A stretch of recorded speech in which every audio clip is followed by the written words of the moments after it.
Welcome to Event Radio, covering local drag racing, stock car racing, motorcycles, go-karts. If it's got wheels and you can race it, you'll hear about it here. Event Radio is motorsports radio on steroids. Now, let's join your hosts, Spivvy Williams and Terrible T-Guy.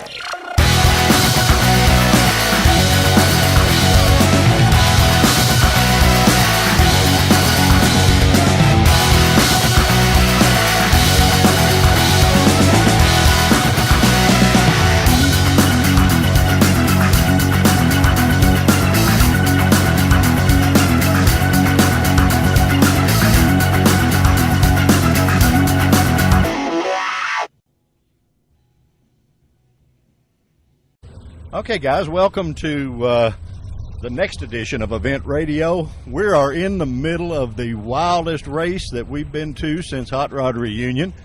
We're sort of having to snake our way through all the wild tractor trailers, the big rigs, all the race cars everywhere.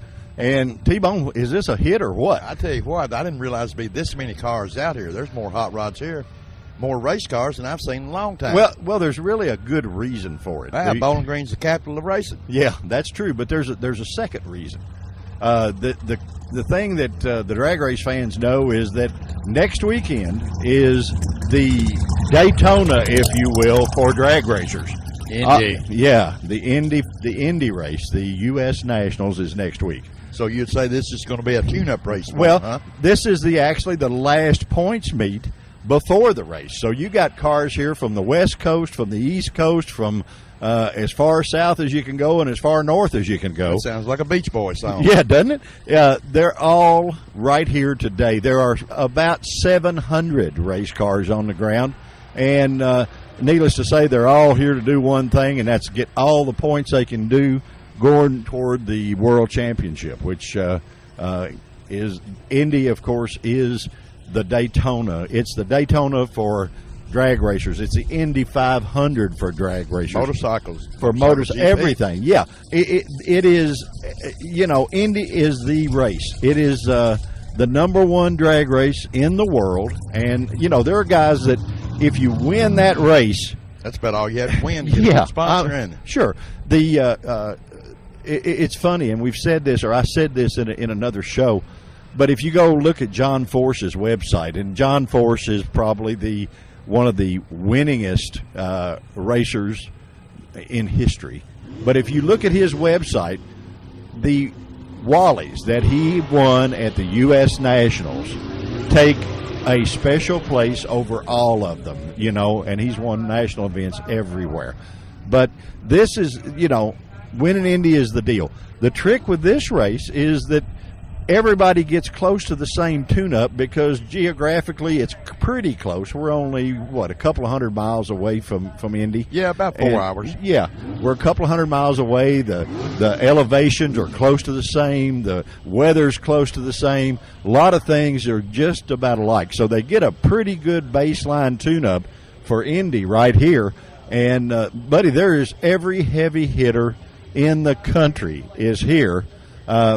Getting to pass an old friend that we're going to introduce to you in just a minute, Mr. David Rampy, who is probably the number one winningest sportsman racer in the world, is here. And he came up and said hi a minute ago while we were getting ready. And we're going to talk to him. We're going to try to track down the gentleman that is responsible, really, for all of this. The godfather of Beach Bend. Yeah, the godfather of Beach Bend, Mr. Dallas Jones. We're going to try to get a hold of him real quick and talk to him for a couple of minutes. And we're going to bring you probably one of the best shows that we've been able to bring you ever since we started Event Radio. Don't you think, T-Bone? I tell you what, anybody that misses this show, Spivvy's going to miss a good one. Yeah, well, we don't want them to miss it. We want to make sure and make it good enough that they'll want to listen to it and tell your friends. All you got to do is go to eventradiolive.com, and you can listen to the show live, or you can go on our archive page and listen to it just whenever you want to.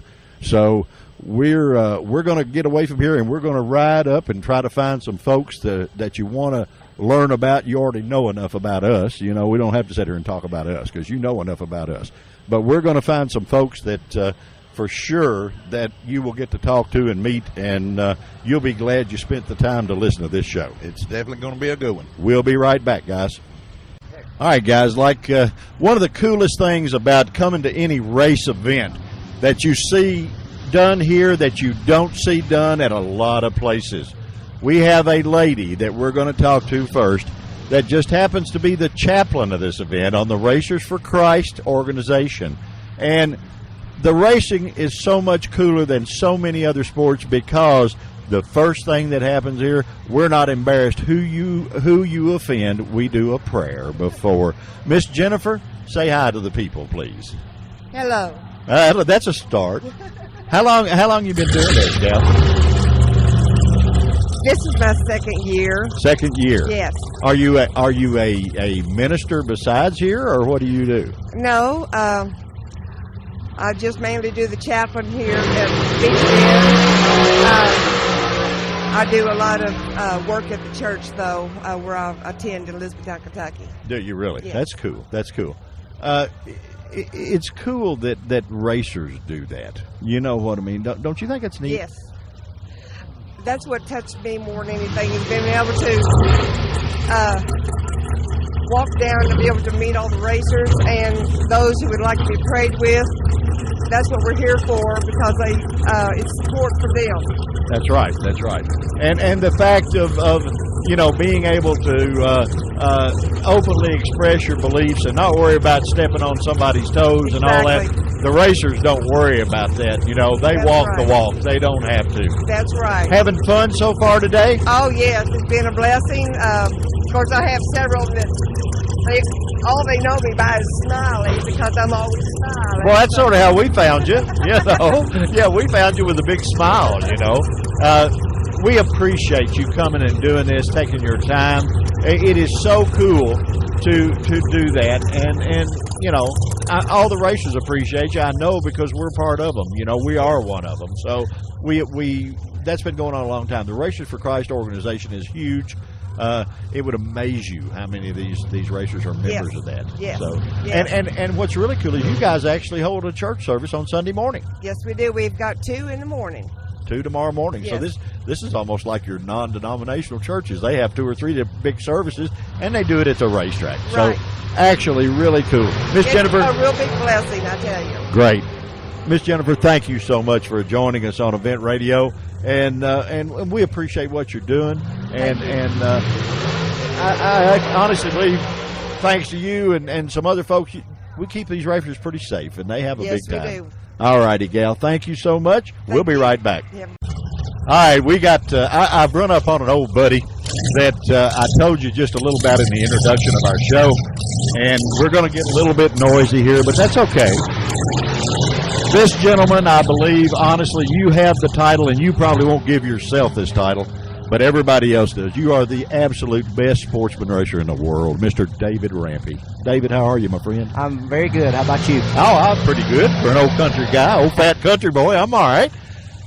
You know, it's been a while since I talked to you. How many of them you spanked since then? You won them all, or what? Well, we ain't won as many as we should have, that's for sure. But, you know, we've been struggling a little bit this year. I'm not exactly sure what's been going on, but we're here trying to get straightened out and head on to Indy and see if we can do something there. Well, you'll probably do good at both. You know, I know you. You know, all these guys.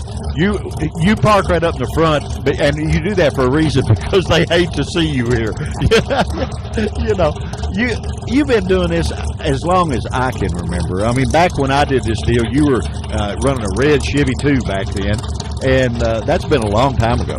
Yeah, that was back in when I had the Chevy 2 running IHRA. It was in 1982, I think, when I started running IHRA. Was it? Yeah, I don't know. I don't remember. It's a long time ago. We won't tell anybody, and that'll tell how old we are. We don't want to do that, yeah, do we? No. You have driven just about everything with wheels. What is your most fun car? You know, I really liked Pro Stock. I really did. It was a lot of fun, but also was a lot of stress.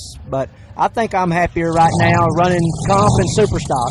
Yeah, well, you double dip. You run two divisions, and are a threat in both. You know, where are you points wise in both? To believe it or not, I really hadn't even been looking at it.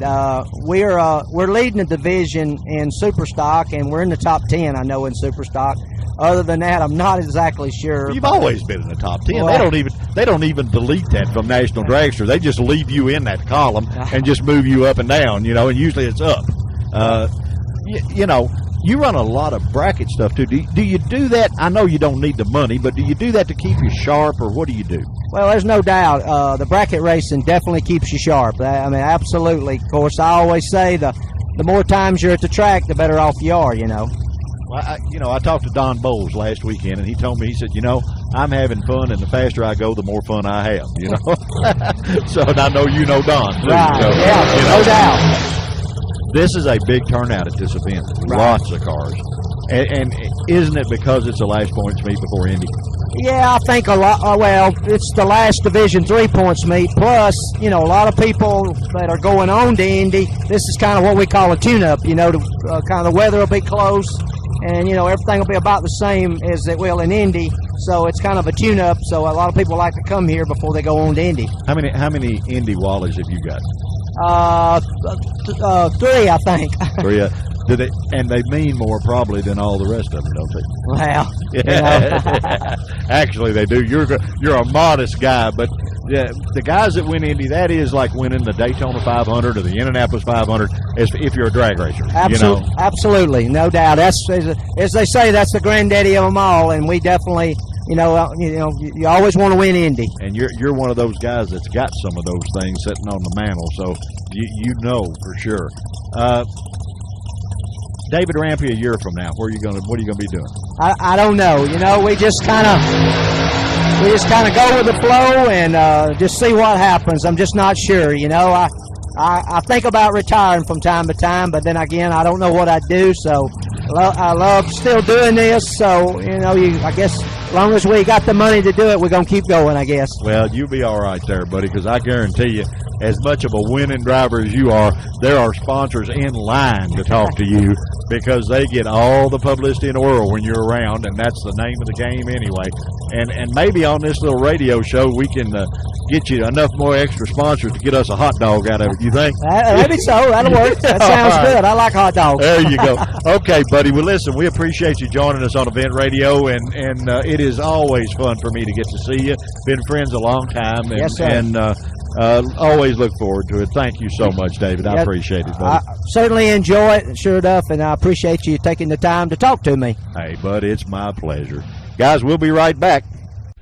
All right, guys, we wound up finding my old buddy here, a guy that most of you will have at least heard of. You may not know him personally. You will have heard of him.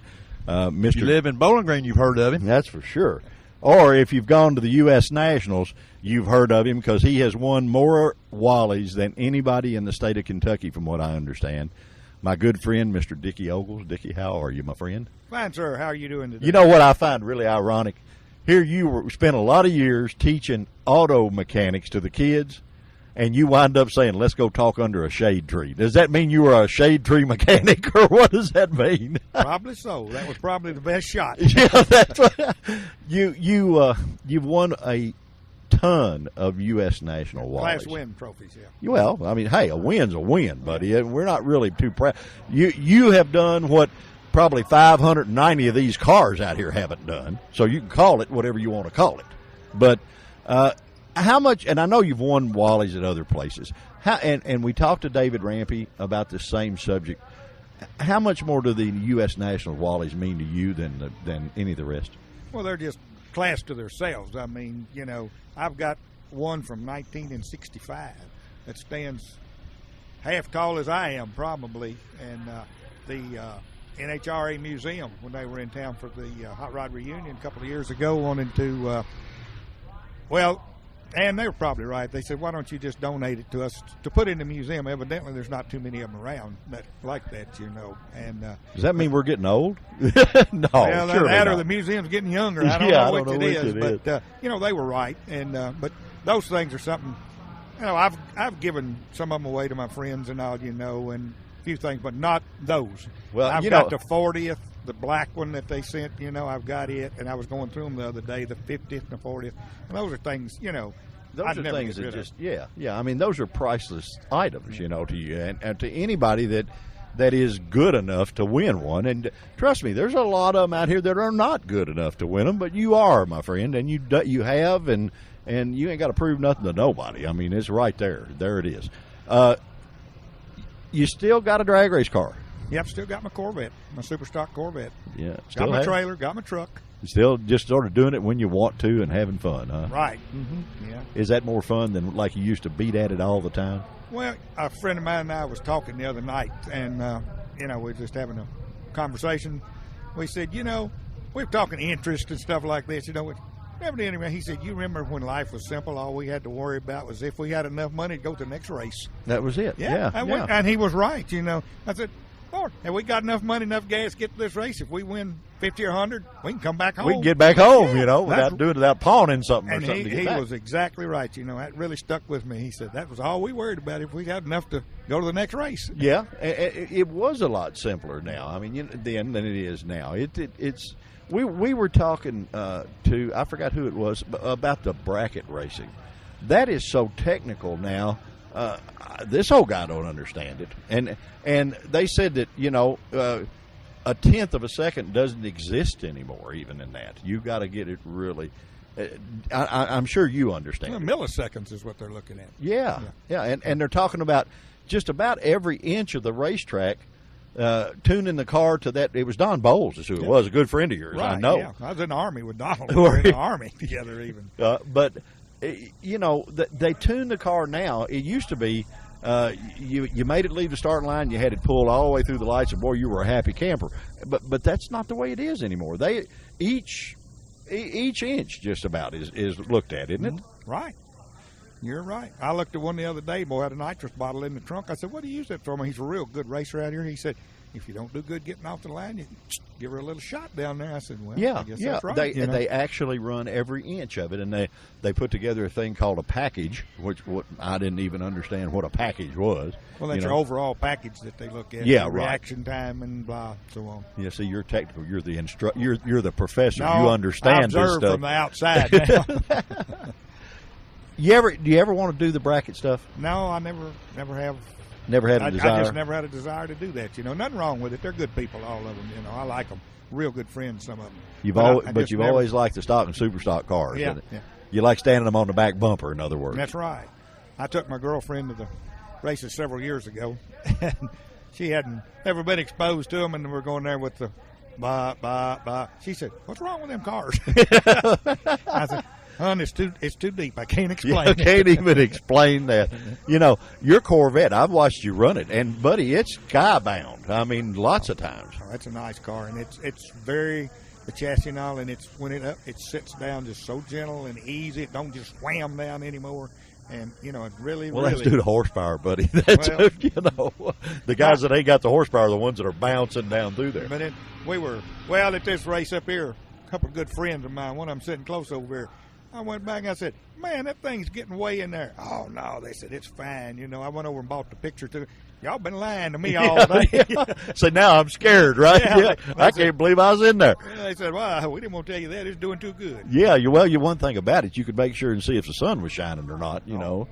But it felt good though. I mean, that's a charge, I guess you'd say. I guess one time in my old funny car, we ran in Atlanta, and Jimmy Bruce was driving it, and they washed the track. It had rained, and they cleaned it and re-VHT'd it and stuff. And he took off, and the front end didn't actually come down. It was waist high all the way to high gear. And I said, "What in the world were you doing?" And he said, "What do you mean, what was I doing?" He said, "I was driving out the side windows." And I said, "Why?" He said, "Well, I knew nothing wasn't coming at me, in my direction, so I was all right."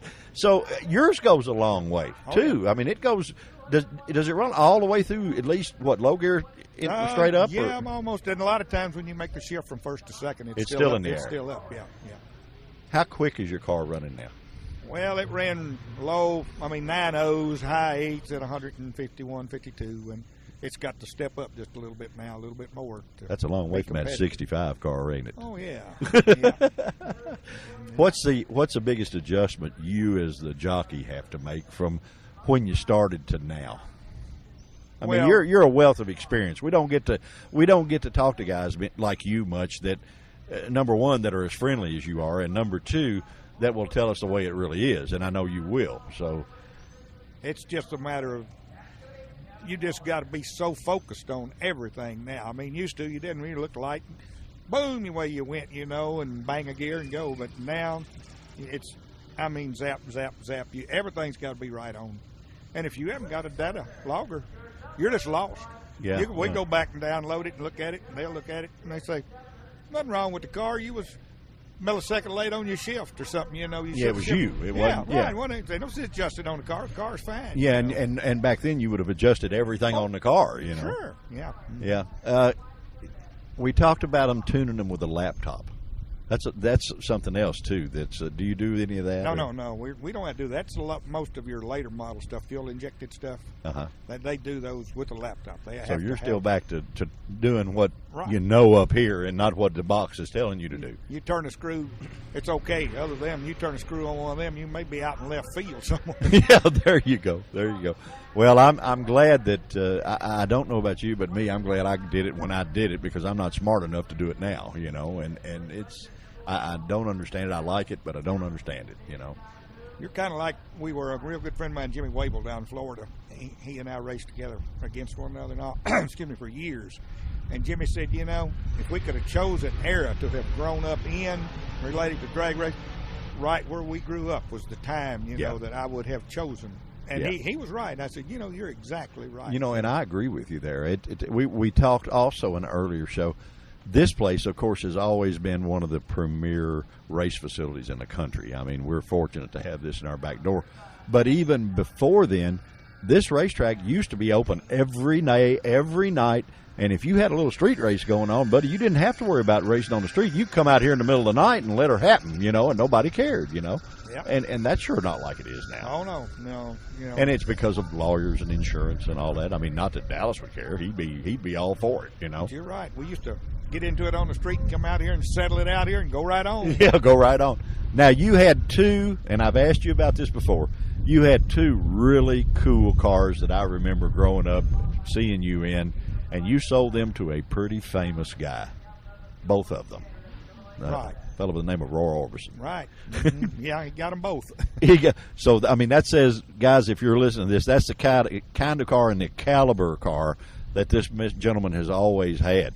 Roy Orbison, good guy? Oh, yeah, he was a good guy.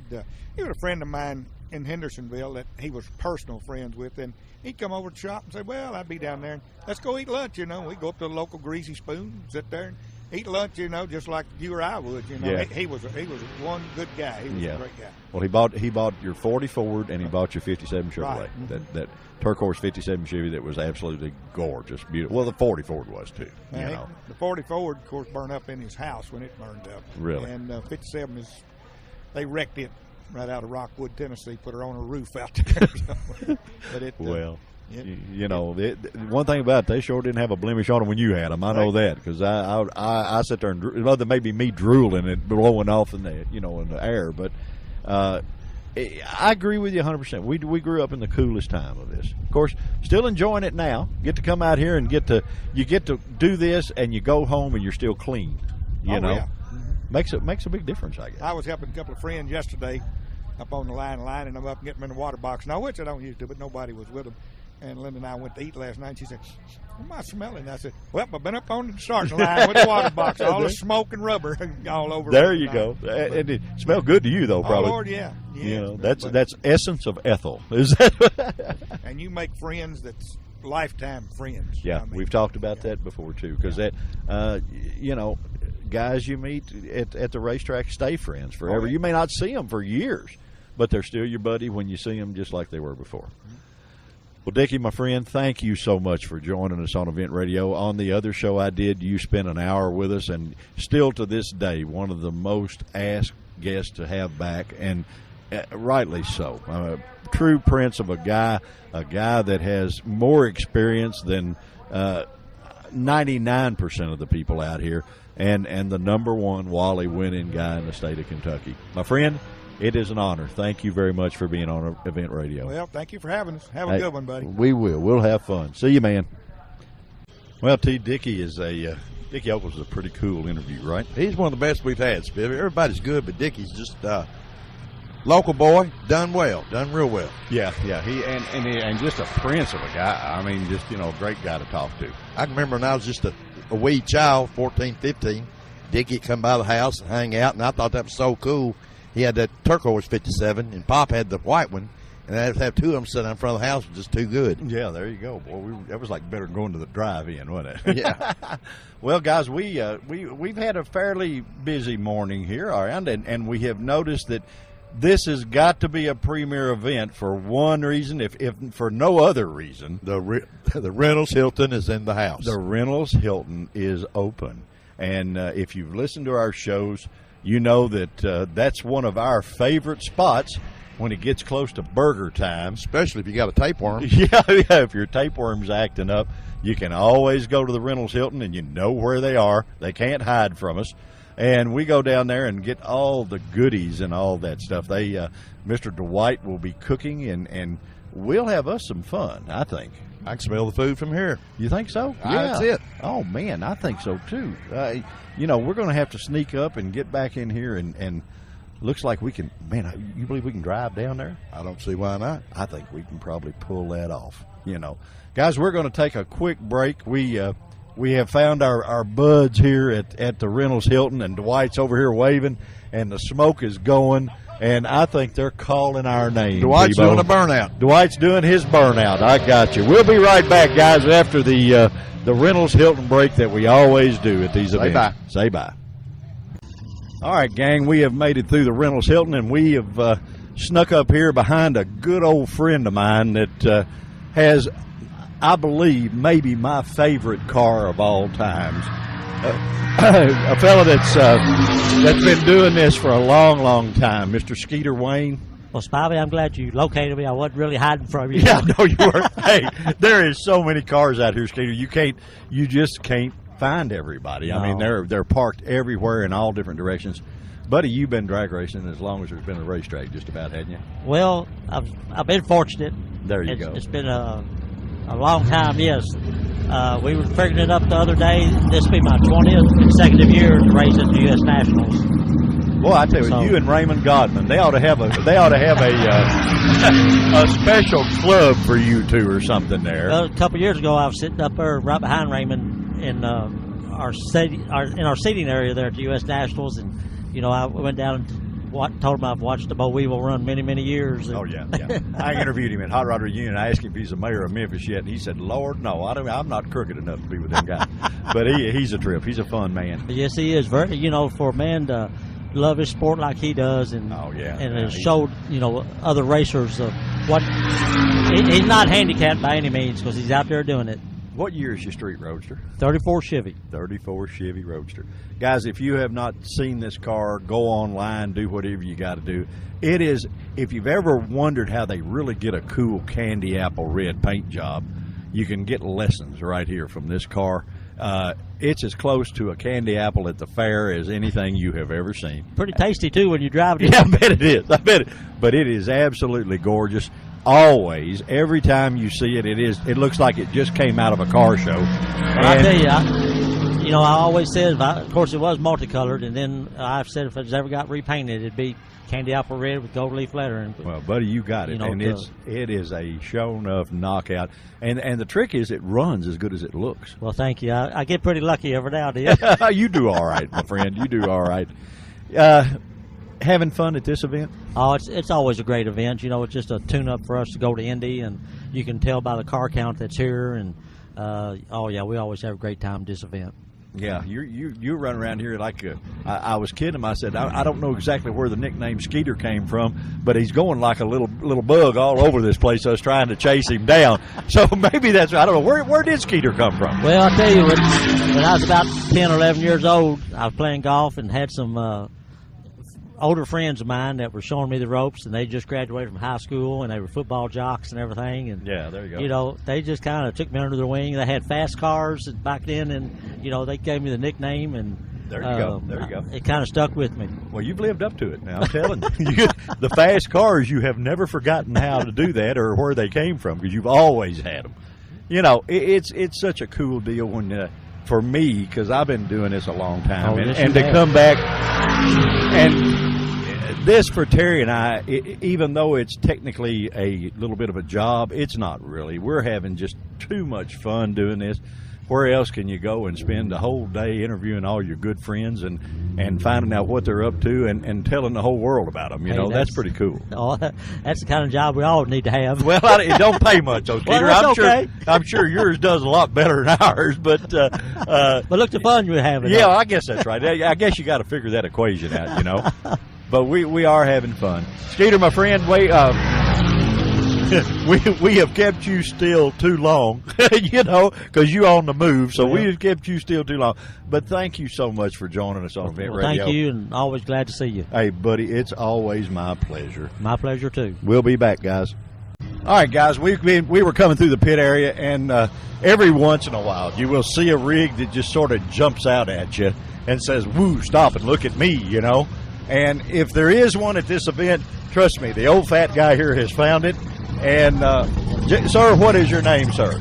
Troy Stone. Troy, you own a company called Vintage Trailers. Is that correct? Yes, that's correct. Well, buddy, you got a shown up good-looking rolling billboard right here. Yeah, it's a bright one, isn't it? Oh, buddy. Yeah, and I don't. It's a shame this is not television and it's radio because we got to tell you what this looks like. And where did the mad scientist guy come from? You know what? I started racing in 2000, and I like the old nostalgia cars that always had a theme to them. Oh, so, yeah. When I started doing the Top Dragster stuff and the alcohol cars, I wanted to have something with a scientist. I wanted to have something that had a company name on it, but was more something when people were in the pits, they walked by and want to have their picture taken by it. And something that grabbed your attention instead of just vintage on the side. So you must have been in marketing before you were a racer. You know? No, maybe just a little crazy. Yeah, well, that's good, man. That's great. You know, now you're sitting here. You got 3 rear-engine dragsters sitting here. Yep. All of them the same green. And guys, to explain this to you, this is the coolest green monster outfit you have ever seen. The trailer is multicolored greens. It has a dragster on the side, and it has the mad scientist brewing up the brew on the back, and it looks like almost a takeoff of Batman, you know, It does kind of. Yeah, but it's really cool. Yeah, I love it because when I was a kid, we had slime. And I had slime for about 3 days, and my mother wouldn't let me have it anymore, so I got it in the carpet. So when we went to design this, that was the inspiration for it. Was it supposed to look like that slime you had when you were a kid? Yeah, so now you own the company. You can have all the slime you want. You can slime whatever you want to. So you build trailers out of where, sir? Elkhart, Indiana. Oh, the trailer capital of the world, Yeah, man. Now, you ought to know how to do that. Yeah. Do you build just strictly race rigs, or do you build everything? Or? Build pretty much everything. 24 feet up to 53-foot semis, stackers. Don't really do many cargos, but mostly stuff for hot rodders, drag racers, dirt trackers. The guys that demand excellence. There you go. We have guys who have mobile dog care clinics where they do stuff. We have the Humane Society that goes and rescues animals after hurricanes. So pretty much anything that you got a whole cargo in. Yeah. We build it. You pretty much can put it together and fill the meal. Huh? That's right. We can try. Buddy, I'm telling you. Let me ask you something. Tell me if the green machine here is on your website. It is. Give us what that is, because people, if you're out there listening, I don't care, California, New York, wherever you are right now, go on the computer and get on this gentleman's website and look at this. You are doing yourself a great injustice if you do not. There's 2 places to find it. The old trailer was not quite this green. That's at www.vintagetrailers.com. And then on my Facebook page, Troy Stone, you'll see a thing. There's some pictures of it because we just got it. I picked it up on Monday and got it all loaded up and ready to go to the races. So it's brand new. I tell you what, guys, this thing is a media magnet. We pulled in here and there was people lined up taking pictures of this, you know, and there's 3 gorgeous race cars sitting here. And yeah, they took a couple of pictures of that and a really cool golf cart, but they were all backed up taking pictures of the rig, you know. Yeah, the most interesting part is driving anywhere with it, because if I'm in the right-hand lane, you don't get to get in the left-hand lane very often. There you go. Everybody's parked going by a car, taking pictures. Yeah. You hanging out the side of the car and hanging out the Griswold wagon going down the road taking pictures. We get lots right? of horn honks and lots of people sitting over taking pictures and videos, and It's fun. We like it. You know what? Coming back from a run, it's not hard to find my trailer. Oh, hey, you don't lose it in the parking lot, buddy. I guarantee you. No doubt. And a lot of guys, you would try to, with us explaining this on the radio, you might think this is a bit gaudy. Trust me, this is tastefully awesome. This is not gaudy. This is gorgeous. The guy who did it at a place called CKO Graphics really did from start to finish. They did all the artwork, did exactly what I asked him to do, and put it all up. And that's a talent. That is a talent. I don't know how they do it. I don't have the patience to do it. I don't know how they do this and make it turn out right. I don't even because it looks like paint. I know. I'm sure it was a wrap, it's a wrap. But now the wonderful world of computers, Yeah. And us too. I mean, they're sitting there listening to us in Hawaii, and I'm sitting there going, well, how do they do that? But we do it every day, you know. Right. But it's pretty cool. Thank you, Troy. Sir, we interrupted you, and the nice lady came and got you for us, and we appreciate it, and we don't want to take up a bunch of your time, but guys, trust me. You need to go to VintageTrailers.com website, and you need to look at the kind of quality these guys build, because these things are gorgeous. They're not, if anything, you'll want to put a picture of your trailer in your den, I mean, it's not just like it's out there in the garage, No, this is a work of art, and this, like a guy told me one time, he said, quality is not expensive, it's priceless. That's exactly right. If you're going to buy a trailer, you're buying something that you're going to pull down the road a long time, and you don't want to be on the side of the interstate. You want to have the best quality there is, and you need to call up Troy and the guys at Vintage Trailers, and they will put it there, and they might even wrap one green for you. We can do whatever they want. There they you want go. They want to get it, we can do it. There you go. Thank you Good so deal. much, sir, Thank you very much. for being on Event Radio. We appreciate it, and guys, we're going to stab and steer for a few more minutes, and we're going to go see our buddy, Mr. Jared Dreer, in the alcohol dragster a fuel car. Now I've been friends with them so long I forget the car. They keep going up. Oh, great Randy and Jared are great people. We're going to go there and talk to them and see what Miss Joyce has to eat, and we'll be right back. Okay, guys, we have made it to a dear old friend of mine's outfit, and the young man I'm going to introduce you to, I have watched him drag race from the time he was a little boy, and he's turned from a little boy into the baddest guy on the block. Mr. Jared Dreer. Jared, buddy, how are you? I'm doing wonderful, Spivvy.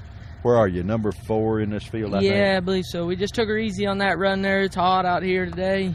Ran a what, 5 what? 65. 565 at 258 mile an hour. Jared runs the A-Fuel, the Dreer Motorsports A-Fuel dragster. And I watched him start out on a junior dragster.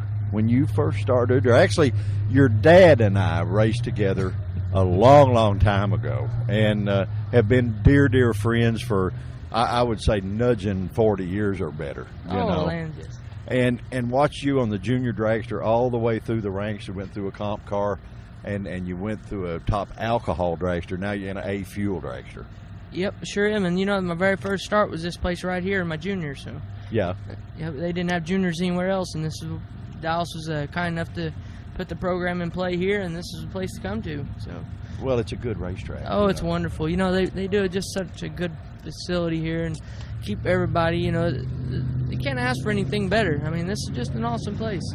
Well, you guys are the star in the division, I guess you would say right now. You're one of the quickest cars in the country, and this is sort of technically a test race for you for Indy, isn't it? Oh, it is, and we're in the 4th in the regional points, and we're tied. So, through mathematics, there's chances of moving up, but we just got to break that tie. And so this is a test place, but also a place that we've got to improve on where we're at in the point standings.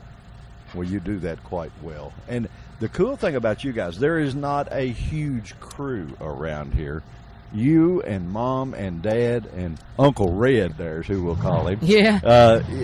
You guys do every bit of the maintenance, every bit of on this car yourself. Yeah, we sure do. We're missing, a couple people. My girlfriend, Tracy, and the little girl Chloe. But they're home, and so when we don't have them, we just rely on a smaller group of people. But hey, we got everything down pat. Everybody knows what to do, when to do it, and how to do it. And if we couldn't, that's just how it is. We're not going to need 7 people. We just got it with who we got. Well, it was funny. While we were waiting on you to finish up your your clutch duties. You do all of that. Dad does the motor. Mom does the fuel, and all of that stuff. And Randy, your dad, and I were sitting here talking, and he just over laid back drinking a Diet Coke, and you're back there just working. And he said, no. He said it's supposed to be this way because everything is down to a science, and you guys have got it done that way. Yep, we sure do. Yep. We was in Charlotte last year at the national event. They were turning us around in 45 minutes, and there was just 3 of us, me, my dad, and Red. Everybody else couldn't go, and shoot, we was knocking it out faster than the guys that had 4 or 5 guys with them and waiting for them because, like you said, we just got to do science. Yeah, you know what you're doing, I mean, you've been doing it long enough now. How long you been? Of course, you're not supposed to ask anybody how old they are, but you're young enough that, buddy, I can ask you whatever because I've known you that long. I'm 31. 31 years old and been driving a race car for how long? Since age 11. I was in the juniors when the program started. So. You were there at 11 years old. Yep. A fuel car. Aspirations of putting a blower on it and running top fuel ever? It'd be great, but the backing is not what you got to have. Good backing, and no, it's not. It's not there. But I mean, it would be great. It would be awesome, but I don't think it would be such a family sport then. Yeah.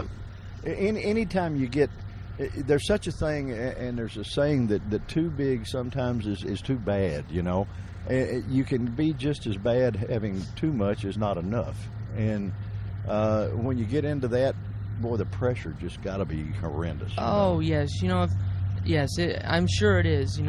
Making sure you perform every week in, week out. And right now, if we screw up, hey, it's us that we got to blame, not nobody else, and nobody's blaming us. Yeah, but you probably take it harder with it being you all than the big teams with the 12 crew guys and the polishers for the polishers. You're probably harder on yourself than they are. Oh yeah, we sure are. We was my perfect example. 3 weeks ago, was in Columbus regional there, going in the second round. Had the car to beat out low numbers first round, beat the champ Bill Reichard, outran him, win in the second round, and it was a driver error. I had a bad light, but things happen, and we do beat ourselves up. But hey, 24 hours later, we're back to reality. So you get to, guys, you can't see this, but I mean they have an 18-wheeler that they carry everything in. I mean there's nothing short about this team at all, and you become truck driver along with jockey on the car here. So yep. Jockey don't walk. You gotta, if you're gonna drive the car, you gotta work on it. You gotta do everything from top to bottom. Yeah, so. And so it all. But it was funny. A friend of mine. His kid was running some NASCAR stuff, and he ran some ARCA stuff, and he was doing something about the car he didn't understand. And Kevin made him go in the garage and sleep with that car for a week, every night. And he said, you need to get to know this thing, Yep. And he said that, honestly, after he did that, he was more one with the car, and he said he never did that again. You ever get to the point you think that, of course, you spin the wrenches, you make it do what it does. Yeah. So probably an altogether different scenario there. Yeah, but I mean, I'm still with this car 24/7. If the truck's parked somewhere, I'm with it. If it's at the garage, at our shop, I'm there with it. So I mean, all of us are, not just me. We're all. That's why you're as good as you are. You're dedicated to what you do. Yeah. And drag racing teaches you that, and you're a grade A student, my friend. I've watched you.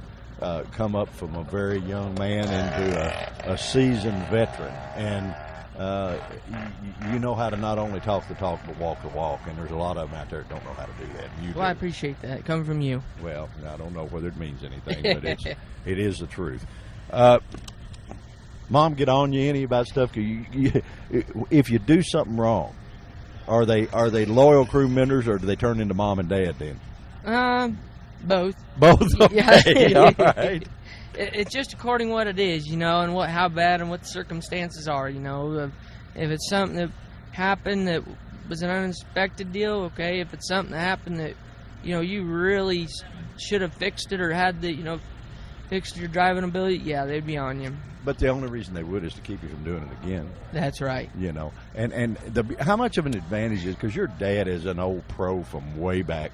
How much of an advantage is that for you when you know he knows what he's talking about because he's been there and done that. Oh, it's a great advantage, not only hearing it from him, but, you go out here in the sport and you got, here this weekend, Bill Reichert, he's 60-some years old, been driving these cars too. Those guys come over and tell you, give you an advice. You take it for granted what it's worth because it's worth something. Yeah, I mean, they know what they're talking Yes. about, and they, when they talk to you different than they would than normal because they know you understand their language and they know you know exactly what they're talking about. Exactly. And that's a big plus. Of course, Dad did the funny cars. He did funny cars. Did you ever think you want to do that? I think I would, but I guess not. Never. I've sat in a few of them and everything and had the bodies down over me, and it's a different animal and different feeling. And I don't know if, I guess it would be one of those things you just have to trial and error and try it out. But right now I'm not, nah. Okay, buddy. Well, one thing for sure, I know well enough to know you well enough to know that you could handle it. You'd be up for the chore. Matter of fact, I'll go this far, that I respect your talent and ability enough that if I had another one, I just might have you on the phone asking you to sit in the seat. Well, I appreciate it. And anything that has a blower on top of it and a clutch in it, where you got to rev that thing up and shift it 2 times, that's a ride. Yeah, especially when you're doing all that, guys, in just a little over 5 seconds. Some of these guys say, "Oh, I've got a bracket car that runs 580s." Guys, you're in an eighth. He's talking about a quarter. He's talking about twice as far. So, Jared, my friend, I know you're busy, and Dad's back there sweating, and he'll be griping like he always does. And I hope Mama Joyce gets him and just whops him upside the head with something, to straighten him out. He's a dear friend of mine and has been, and I've cherished a friendship with all the whole family for a long, long time. And I miss your brother Jack, or your dad's brother, and I know you do too. That sort of vacated us way too early, and a great friend, a great guy. And I know you miss him because I miss him. But I feel like he's probably here watching over you a little bit. I think he is. Yeah, he is. He's up there. Oh, yeah, he's up there, and he's a great guy. Bud, I'm going to let you go back to work because Dad's over here giving me the evil eye. He can evil eye all we've sat here and messed around too long. Guys, if you're out there, you want to put your name on a shown enough winning car, the baddest of the bad, and a young man that can not only walk the walk but talk the talk and does a great job with the media because you just heard it, give Mr. Jared Dreher a call. He is for sure an ambassador of this sport, and trust me, you would be honored to have your name alongside their car. We'll be right back and see what else we can get into in just a flash. Okay, right as Jared left, old Dad had to come over and sit down for a minute. My dear buddy, Mr. Randy Dreher, that I've been friends with for longer than we are old. He had to come in here because he couldn't stand Jared getting all the glory, right? Well, not necessarily, Smith. I just want to get in and out of the shade here a little bit on this golf cart. Yeah. It's hot out here today. It cost you a Diet Coke to get in here. That's what it was. How about the kid? He's doing great. Oh, he's doing great. I'll tell you what, I'm really lucky to have someone like him on my team. If I would have had 10 kids if it all turned out like him. I guess I'm a little partial there, but he's been a good kid, and he's been an excellent driver for us. People out there really respect him out there on the trail. He's a good lever, probably one of the best levers they got out here in this top alcohol class right now. Well, that's what we were talking about. I said, I told him, there's very few of these guys that can talk the talk and then walk the walk too. And you guys do more with a very limited crew than these teams that has got 12 guys tripping over each other and polishers for polishers, You guys get it done and do it well and do it fast and, don't get no better, Well, I think a great part of his knowledge that he acquired was coming up through that junior dragster school. When they implemented that program here in NHRA, it's really been a great deal for the young kids that come into that, and you see them progress along, going up to the bigger classes. I mean, got Eric Ender now is in pro stock deal. You got Jared here, J.R. Todd up there in Top Fuel. So they've learned a lot. It's important that they know what these cars do. It not only as a driver just getting in there and aiming it and taking it down through there, but by them working on it, they know every little thing. They can tell you a little bit more about what it's doing out there on the racetrack. Kind of helps make me look good most of the time. Well, they can give you a seat of the pants report that you can believe because you know they know what they're talking about, you know. And that's better than all the computers in the world, because he feels things. Sure, the data logger may say certain things, but he feels things that the computer doesn't feel. The computer can only give you readings of what it's saying that happened, and he can tell you what's really happening, you know. So I'm sure that makes a big difference on your side, because you're the guy that really makes it go fast, you know. Well, I'd like to think so, that I'm the guy who makes it go fast, but he's puts a lot of time and effort into this. He's a very integral part of our race team here, not only as a driver, but also as a mechanic and tuner on this thing. I think sometimes I think he knows more than me. I mean, he sheds a little light on some things. A while ago, we were looking at a problem over there, and he said, I think this is what it is, Dad. And I don't know. Well, sure enough, he was right, and I hate to admit it to him, but he was. Well, you know, sometimes younger is better. We think a lot about a lot of stuff, but they think of logic stuff. The computers have taught them to logically think their way through things, where we just had to break knuckles and bleed and that kind of stuff to learn, you know. They got it on. They got it going on. You know, it's cool. Well, that's true. You know, the School of Hard Knocks has been, my teacher, but it's hard to adapt. How long have you been drag racing? You've been drag racing a long time. My brother was a very integral part of our deal, too, and he passed away unexpectedly 2 years ago, the 9th of August there. But he was in Vietnam, and I was down here playing ball for Jimmy Fikes down here in Bowling Green, Kentucky. And when he got back from Nam and I got out of here, we decided to go racing. Our first national event we ever attended was in 1973. It was the Spring National in Bristol, Tennessee. Yeah, and I know you missed Jack. Jared and I talked just a little bit in his interview about him, and what a great guy, super guy, good friend to me, and I know that he's here with you, even though he may not be here physically. He is still here with you, because he was another driving force behind this race team, and what a great guy, just super guy. You know, go ahead, Mom sort of cracks a whip on you boys and keeps you in line. I'm glad of that. You know, she does a good job. She's a great lady. She, like I said, she's our financial consultant. We usually bite it and tell her how to pay for it or whatever. but no, deep down, she's really been good to us. And without her support and effort, we couldn't be out here doing what we do today. We both married pretty good, didn't we? You know, I think we did good. Well, Smith, you can say it. I'm not going to say it on the air. I mean, she might hear this and we want to raise her or something. Yeah, there you go.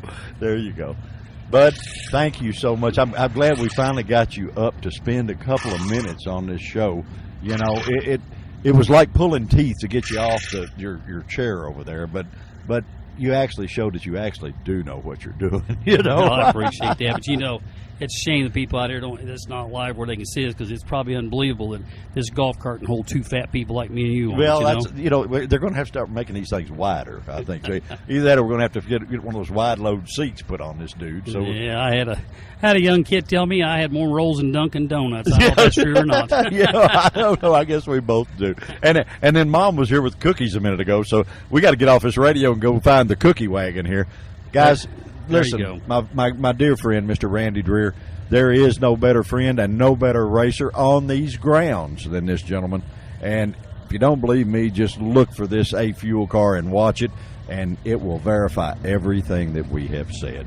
Randy, my friend, thank you. It's always my pleasure to have you and see you, and we'll be right back. Well, gang, we've been running all over the racetrack today, and we found my old buddy who is the grand poobah of this event, or he is the main man of this whole facility. Dear friend of mine, Mr. Dallas Jones. Dallas, you have been so busy, my friend. We have chased you all day long. Well, Spivey, I have been a little busy today. It's good to be busy. You know, people need things, and I like to help people out all I can, and when they need something, instead of giving them a hard time, I just take them to them or do something. Like the sheriff. You see, I just took the sheriff down to see a little wreck. No, they had a little wreck down here, you know, and it wanted a report filled out on it, so I took him down to where it happened and just helped two people out. No hard feelings, just a bumper. There you go. And sometimes you got to guide the high sheriff around every way anyway, so that's okay. You know, I've told somebody a couple of times that you and I go back a long, long way, and way before drag strips, way before all of that, racing old race cars at US 60 in Hardinsburg and down around Western Kentucky and stuff like that. Paducah. Yeah, down at Paducah. Right. You ran all the brief encounter cars. That a lot of people may not know that. They know Dallas Jones with the track owner hat on, but they don't know Dallas Jones like I know Dallas Jones. Right. Before I got involved running a racetrack, I used to race 3 times a week: Friday night, Saturday night, and Sunday. Have a little fun. Yeah. Now you still do it, but you know. Let me ask you something. Back then in those days when we were both doing it as much younger, did you ever envision that you would actually own and operate the #1 independently owned racetrack in the world? Which No. you do? No, I never did. I never did. And you and I have come through the era of so many changes since we started playing back when we was 15, 16 years old. And where it's come from and where it's gone to today is amazing. You know, I hear it every once in a while, and I have to remind these people that NHRA is doing it for the good of the racers, but racers and the mechanics and the crew chiefs, and you know how that goes. Years ago, you did the same thing with your funny car. They keep working to make these things go faster and faster and faster. I'm sure they do. And if it wasn't for somebody like NHRA putting some rules in effect to make these cars safer and safer and safer, we'd have a lot more racers getting hurt worse than what we do now, and a lot of them get killed worse than what we do now. So, yeah, racer knows no limits. I mean, they're going to do everything to the fine line, the best that it can be done, the fastest it can be done. Don Bowles, we talked to him last week at the muscle car race here, and I asked him, I said, Don, are you having fun? He said, I'm always having fun when I'm running a little faster. yeah, You know? I always want to run faster. Always I want to run guarantee you. faster, yeah. You know, you run the absolute, as far as I know, and I've been to racetracks all over this country, you run the absolute best ship in the country. Now, I don't care what they say. They can put Indy Raceway Park up on a pedestal. They can put the 4-wide deal on a pedestal. They can put all those on a pedestal. But all of them, all in all, this is the absolute best there is, as far as I'm concerned. Well, thank you, Spivey. I appreciate those kind words. They're really too kind. And I will say that I do try hard, and I want to make the racers happy. I can't always make all of them happy, but I strive to keep as many of them happy as I can, because if it wasn't for the racers, I wouldn't have nothing. And I might mention I appreciate the racers, what they do for me. And they appreciate what you do for them. I'm gonna tell you something, that this is guys, if you are in California or Hawaii or wherever you are, New York, because this thing goes around the world, you got to come to this facility. On a day as hot as it is today, if nothing else, you buzz to the bathroom and you go in there. Every bathroom on this facility is air conditioned, guys. That's exactly right. And let me tell you something. I stay in hotels everywhere. There are very few. There is no racetracks that I'm aware of that's got a cleaning crew riding around on a golf cart. I just went to the bathroom and there's people in there wiping the sinks down. Yeah. You know, this is a racetrack. This is not the Hilton, you know, but you make it that way. You treat these racers like they're your guest. Well, and that's cool. Now, I don't care who you are. Spivey, you got to remember that you've got to take care of your racers, and one of the most important things that I can think of is keeping a good track, number one, but you got to keep good, clean restrooms for the women.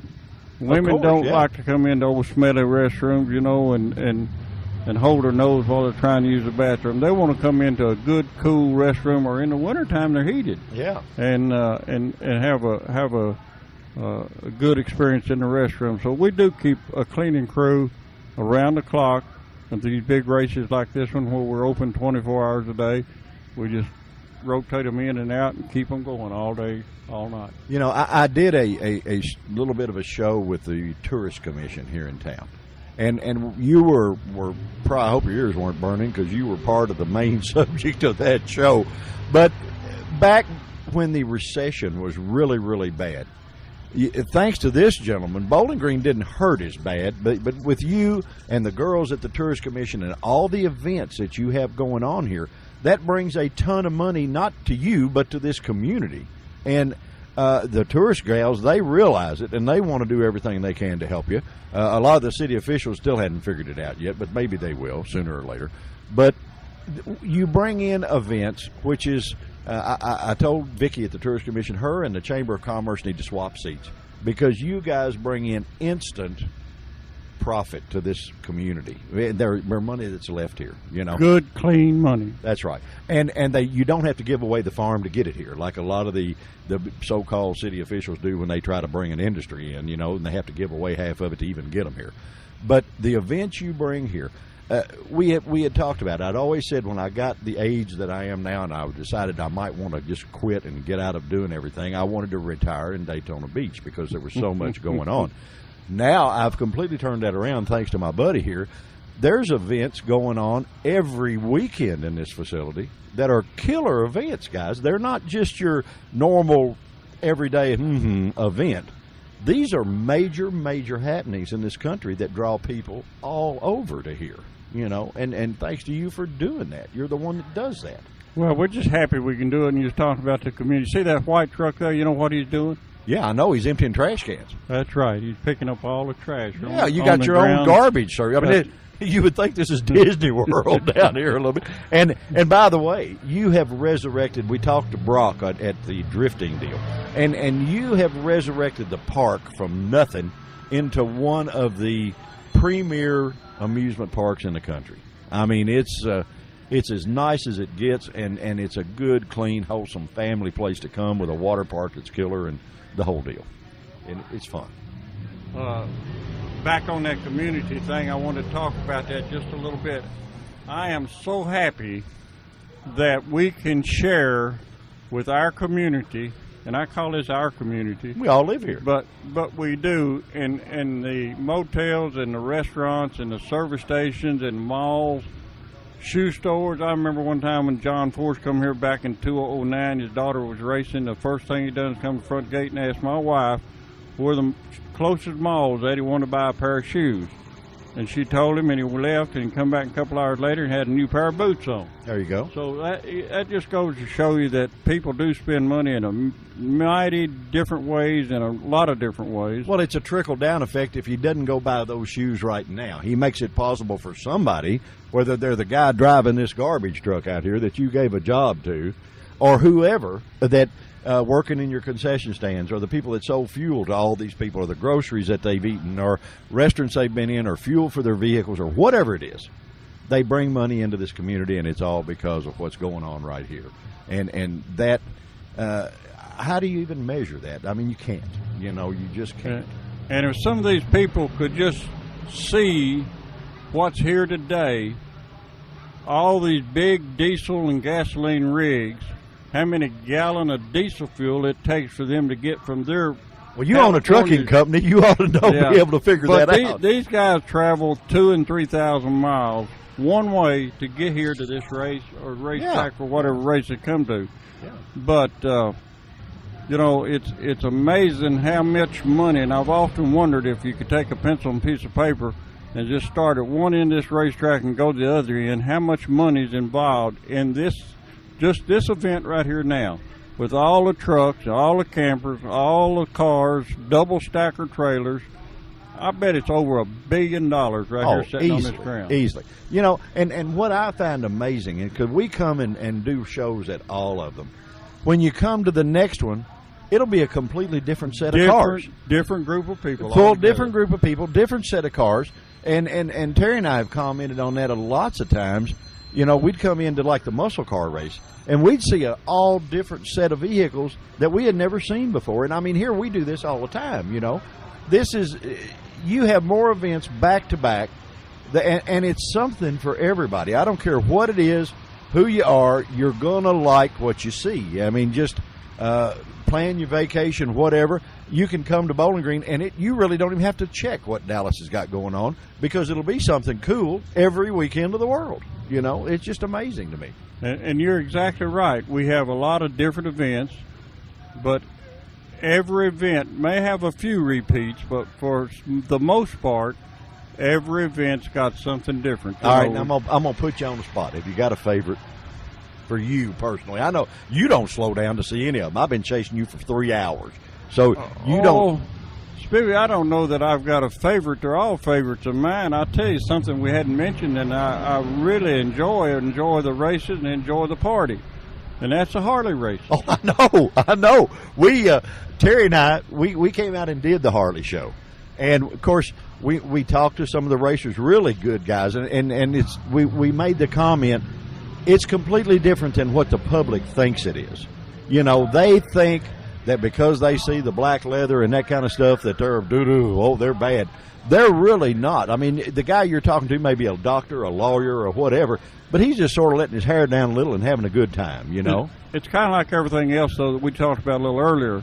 The changes that you and I have seen in this world, can you imagine what some of these guys that live to be 100-year-old, the changes they've seen? We've seen so many. Unbelievable. But the and changes, we're pretty young, aren't we? Yeah, I mean, I'm still a young man. There you go, me too. But the changes that we have seen just in our lifetime just amazes me, where we've come from and where we got to and where we're going if we live for a few more years. All right, it's just like you and I, we're sitting here next to your scales in a golf cart talking on the radio that people in Afghanistan can hear. That's amazing. And you know, and all over this world they can listen to what we're saying right here, right now. All they got to do is get to the internet and go on, eventradiolive.com, and they can hear what we're saying. Can you imagine what that would have been like if they'd have thought we were spacemen or something back when we grew up? I'm still so amazed about how the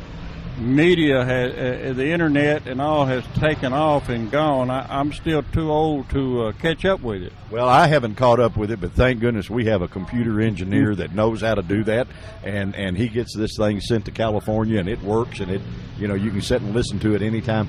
But did you ever think that this little show that we do here is on the air 24 hours a day, 7 days a week?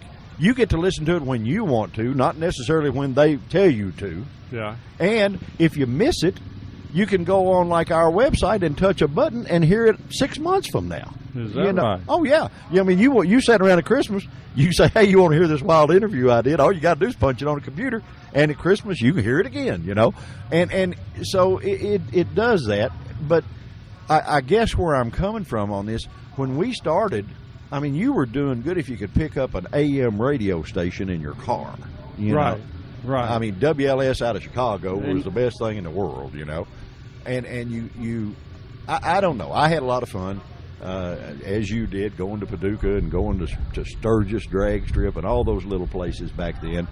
But, boy, it has sure changed. Yeah, it sure has. One other thing I meant to mention a while ago, and we got off onto something else, but you're talking about the racers. I really, really sincerely mean this. I owe a lot to these racers, because if it wasn't for the racers, I wouldn't have nothing. But they have voted Beach Bend Track of the Year, Division III Track of the Year 9 times since I've owned Beach Bend. Well, they should. I mean, they should. And now we're going up against the Chicagoland tracks. We're going up against the Norwalk tracks. We're going up against the Indy tracks. I mean, there's about 20-some tracks in our division. And that's a big honor to me. Well, the thing about it, everybody here works for the same goal. We did the drifting show. We came out and talked to Brock. Well, Brock, and I know he's your grandson and he works here, but he was working his heart out to do that, and everybody's working for the same end result. And I think that's part of the reason. My old funny car days, we went to tracks everywhere, Dallas, all over. And there is not a track out there that is any nicer, that is any better run, and anybody that cares about you being there any more than you guys do here. A couple of weeks ago, the NMCA people were here, and they made the comment to me when we sat down for a few minutes at the end of the event to settle up, said that this was one of the nicest tracks with the best help that they've ever go to. And then today, the NHRA people have come to me and said, "Man, you got the best help in the world." Said, "I wish some of these other tracks would do like y'all do." Well, so I don't know what we're doing, but we're doing something right. They got a good leader, buddy. They got a good leader, and they got a guy that has been in the racer's seat. Not a pencil pusher, you're an excellent businessman. I realize that. But you're also a racer first. And you were a racer first before you became a very prominent businessman. So you understand what it took to get it here. And so many of them, all they got is a checkbook to go buy this stuff and do it, and they're running it like it's Wall Street, This is Main Street, buddy. This is where the guys come to do their deal, to have fun, to enjoy themselves, and you give them a show enough nice place to do it. They ain't no. Well, I'm just proud I can do it, and like you say, I've been running a racetrack for 38 years. The first racetrack we ran was Doug Greenfield and I, and Doug. Doug and I raced together years ago. But anyway, we leased the Hardingsburg track in 1973 and run that for 1 year. Then Owensboro come open. We went there in 74 and stayed till 87. But during that time, I had 2 or 3 other racetracks, Kentucky Motor Speedway, Whitesville, Music City, and I've just been really fortunate to keep things together, and a good family to help me, and racers that appreciate what you do for them and help me along the way. And well, I, for one, on this new little radio thing that Terry and I have going on, I want to thank you, because us starting this out new and brand new, having so many class events here, you sure make us look good, and we don't have to travel 40 million miles to get it done. We can come right out here at home and see better than there is anywhere in the country. Well, from this point on, the rest of the year, we've got a major event about every weekend. I know. It's the LS Fest, it's the Buicks, it's the Ford World Finals, it's a Harley race in there. And you're running nostalgia cars in with the Harleys. That's right. Something now, guys. That's something that's never been able to be done, and you pull that off. Usually, the car guys and the Harley guys don't get along real well. And last year was our first year to try that, and I'll pat my own back, because I'm kind of willing to put that together. And I had some of my own racers that said, "Hey, that won't work. You can't make that work." Well, they love each other so much, they've come back twice this year. The nostalgia cars have come back twice. And they come back here in a couple of weeks when we have the Harley race and do it again. And what's really cool, guys, is that I've been to some of those. And when the Harley guys are running, the nostalgia guys are in the stands watching them. When the nostalgia guys are running, the Harley guys leave the pits. They come to the stands and watch them. And it's a great show. I mean, it is a really good show. So no matter what you like, you can come out here and get the bill filled, I mean, it's here, fun and games. Gosh, there's so many events coming up. I think Terry and I checked our schedule, and we got something going till the 17th of October or something like that, and then we come back for the Big Bucks bracket race that you do, the 10 Tuck Series, and that's huge. Then we've got a turkey race that we do Thanksgiving weekend, which actually runs us this year into the first day of December. This is the first time I've ever raced in December. That's all right. We've always closed, in November, but this year, the way the weekend fell, it fell into we finished it the first day of December. But it's a good race. I mean, it's a lot of cars, and these are the cars that I really do appreciate, because they're a lower income bunch of people. You don't see all the big motorhomes. You don't see all the big trailers. But, yeah, you do see some. But what I'm saying is, it gives those people a place to vent their enjoyment out, and you take care of all of them. Yeah, and guys, if you have not been to one of his 10 Tuck events, you see some really, really close racing. There's you sort of got to educate yourself just a little on how bracket racing works, but that any of them will help you. They're real friendly. You can go up and talk to any of them, and they're really, really nice. But those guys, tenths of a second don't matter anymore. It's way down there now. It's now in the thousands. It's in the thousands, yeah. And you see them, it almost takes a camera at the finish line to see who won the thing, because they're dead on there. Where's drag race going, Dallas, in 10 years? You got any idea? I think you're going to see drag race change as much in the next 10 years as it has in the last 10 years. You're going to see it grow. You're going to see NHRA keep doing a good job with safety items. And these guys, crew chiefs and mechanics, have got the know-how and got the knowledge to make these cars run faster. The products that they can buy now over the counter, you can bolt them on and just make ridiculous horsepower with it.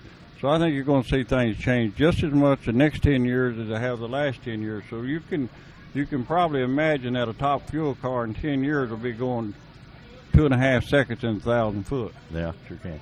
Well, one thing's for sure, guys. I've been here for a long, long time and have been privileged, I guess you would say, to watch this place advance as the sport advances. And you can count on Beach Bend advancing just like the sport. They will keep up with what's going on, and it will continue to be the premier facility in this end of the United States. There is no question about it. As long as I'm here. Yeah, you got enough folks' legacy behind you now, buddy, that it's going to stay that way, period, I think. But still, old Dad's got to crack a whip every once in a while. Yeah, it was funny. I don't know if you heard the show or not, but we were talking about, Brock and I were talking about maybe you bringing in drifting cars at night, for these young people. Yeah. And they do put on a good show. I mean, it's a good, enjoyable show. And I said, how come that Dallas? He said, I don't know whether Dallas do that or not. I said, let me tell you why.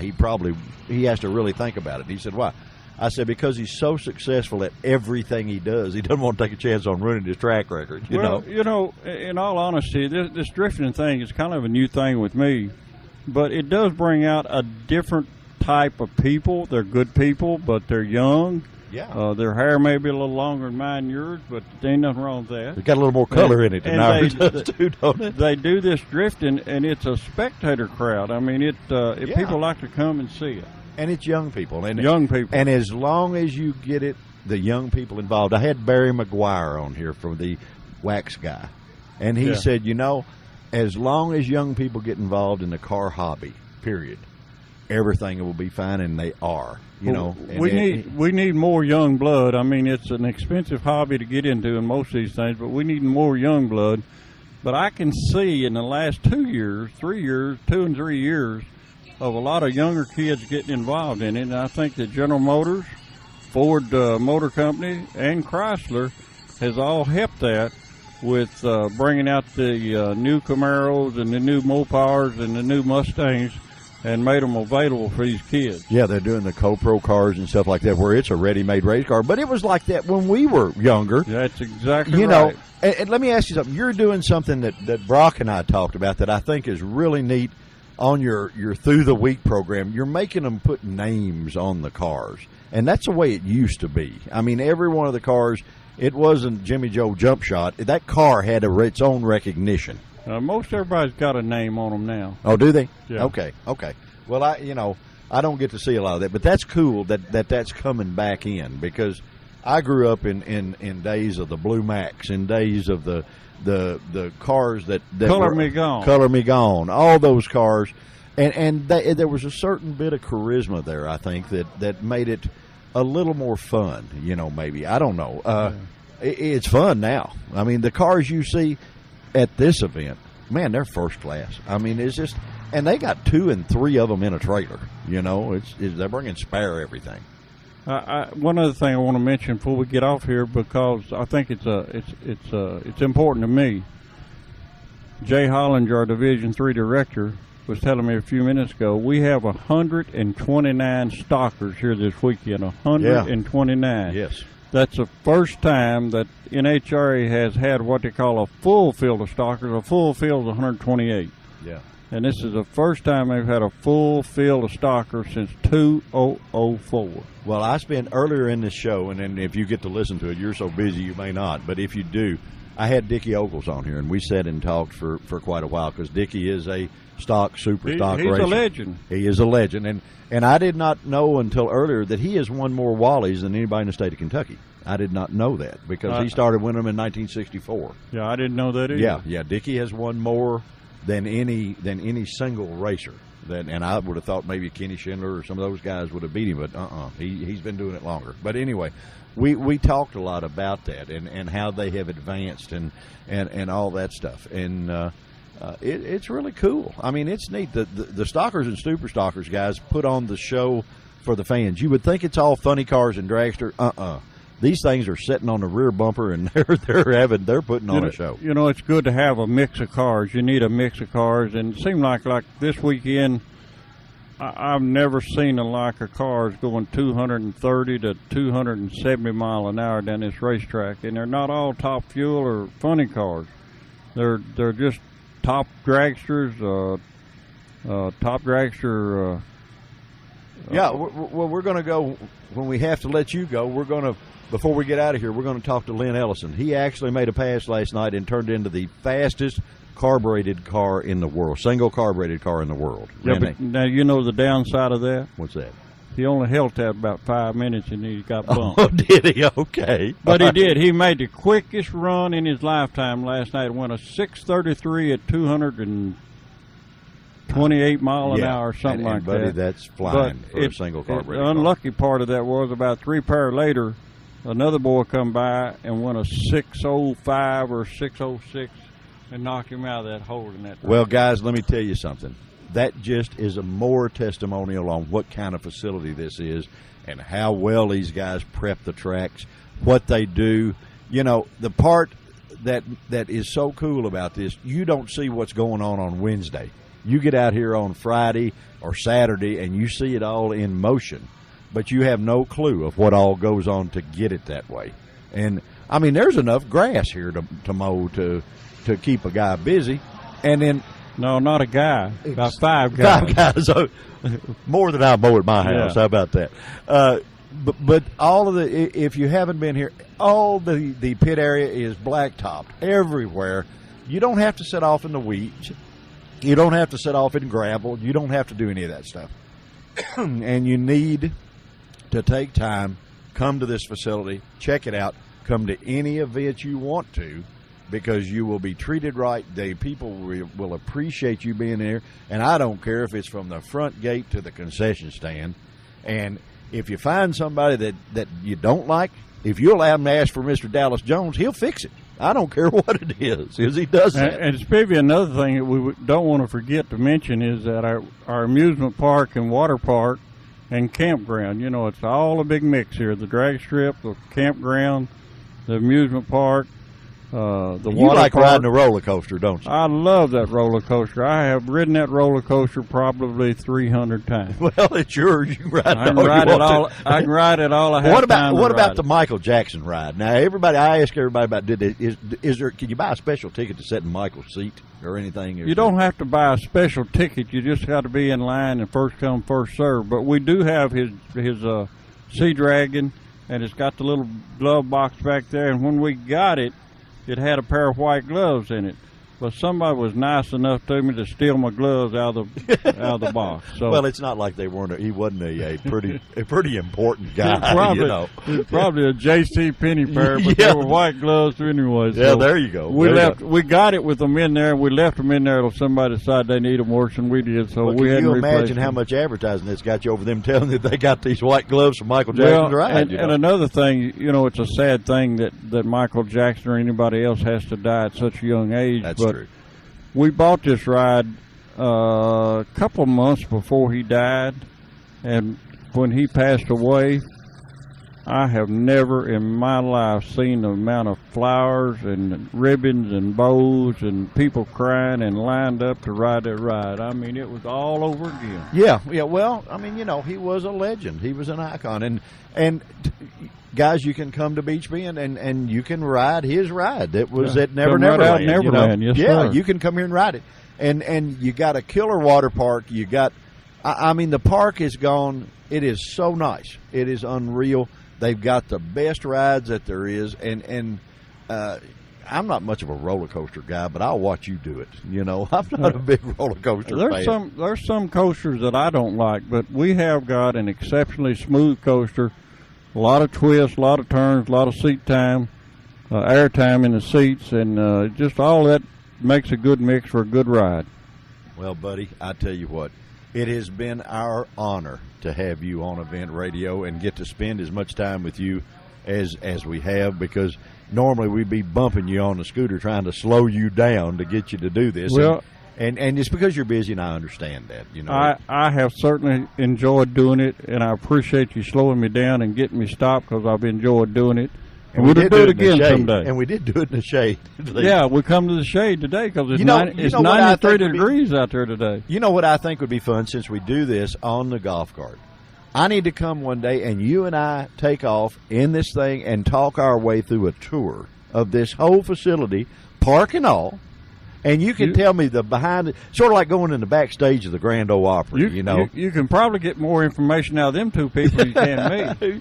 I doubt it. Philip's been around here a long time. Oh, I know he has. But Nancy's been around here a long time too. But it would be really fun to go and ride through and. I made this improvement here, or I did this here, or I did this here. And that would be a neat deal, because there's a lot of people that I'm sure that are listening to this show that have been to Beach Bend before, but maybe it's been a lot of years, and they don't realize just how cool this is. Used to be, when I was a kid, Bowling Green was known for two things. It was known for Beach Bend Park and Pauline's.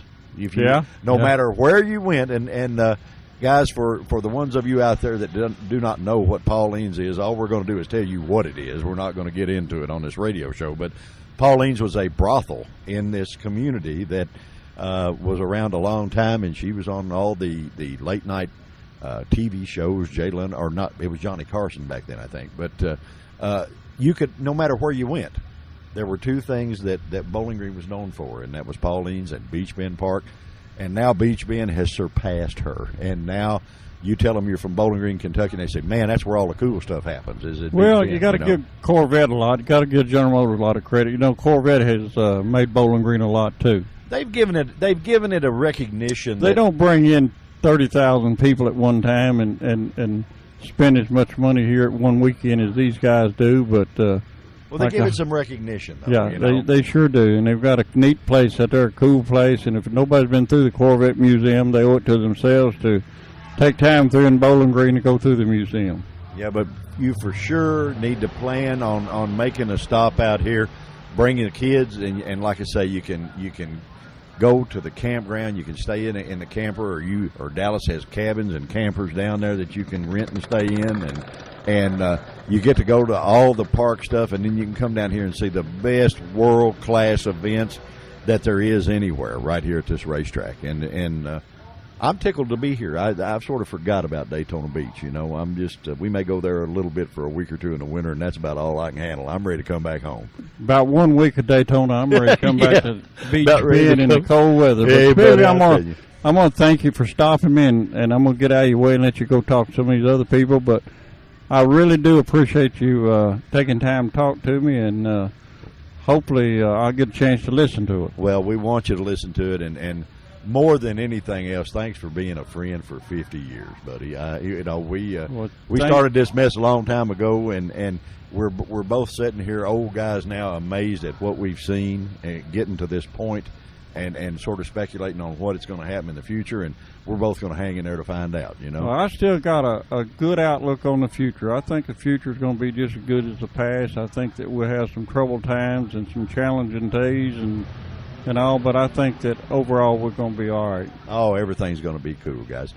Make it to Beach Bend. My dear buddy Dallas Jones, thank you so much, sir, for being on Event Radio. We're going to stab and steer and try to get a couple of more interviews in, and we'll be right back. Well, guys, we've had about all the fun we can have out here. For two old men, anyway. Yeah, for two old guys, we've had a big time. We've talked to a bunch of folks, a bunch of the racers that have strutted their stuff here today, and they're going on to Indianapolis for the U.S. Nationals, and we hope we've introduced some of them to you, and you'll find the interviews actually interesting and informative. Everything from the little gal that was a chaplain through David Rampy and all the superstars, of this world of drag racing. Well, like always, 95% of the guys used to race with them. I mean, I know. It's like going to a homecoming coming out here with you. Yeah, I know, and it's fun for me to do that. To see my old buddies like Randy and Jared Dreer. I watched that kid grow up from a little kid. If you guys had as much fun then as you do now, I'm glad I wasn't around you. Well, we actually did have a lot of fun, and it was neat. But statute limitations run out on most of it yet? Yeah. I don't think they can get us. Tennessee and Georgia. Yeah, I can go back to those states. I don't know about you and your motorcycle deal. You're going to the Springfield Mile. So I don't know if the fun police will come and get you or not while you're there. But we'll stay busy. We'll do something, and I've had a lot of fun today. It's been fun. It's been a good show. A lot going on, and had fun with the out for lunch bunch, and it's just been a pretty good day for us. We're fortunate to be able to see all these people and talk to all these people and bring them to you, and hopefully you enjoy them as much as we enjoy doing it. And we're going to keep on going to all these events, trying to find. We won't cover them all, but we try to cover the best ones that we can, and introduce you to the racers that are true champions of the sport.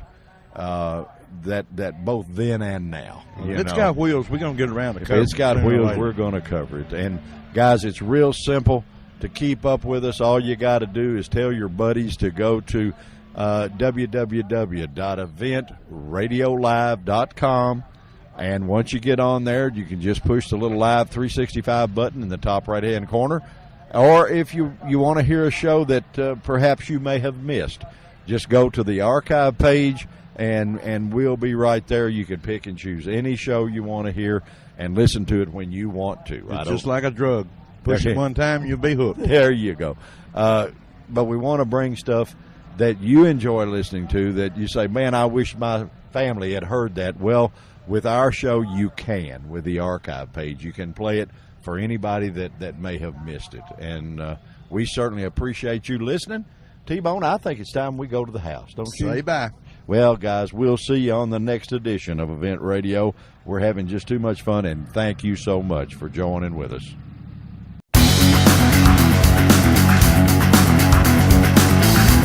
You've been listening to Event Radio, covering local drag racing, stock car racing, motorcycles, go-karts. If it's got wheels and you can race it, you heard about it here.